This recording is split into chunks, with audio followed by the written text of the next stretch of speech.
What we know about leadership can help us recognize effective or ineffective leadership and also help us understand what to expect from leadership when we need it.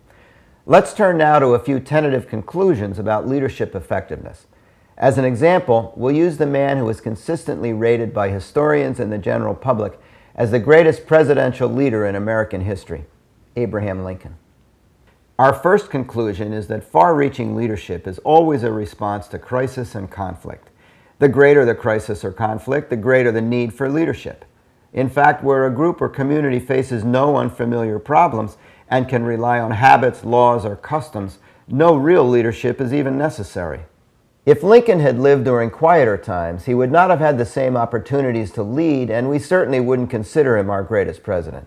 In fact, he might not have even bothered to get involved in national politics at all.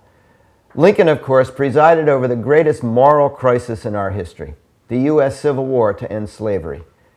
For Abraham Lincoln, the conflict was internal and personal, since he was not only against the evil of slavery, but also against the evil of civil war.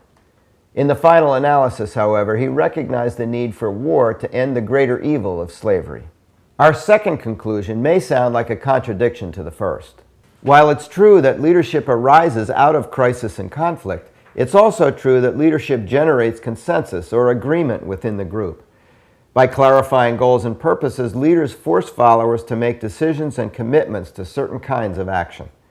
Lincoln's election brought the issue of human slavery to a focus so it could not be avoided. Northerners and Southerners alike finally agreed that the critical issues had to be resolved even at the cost of death and destruction.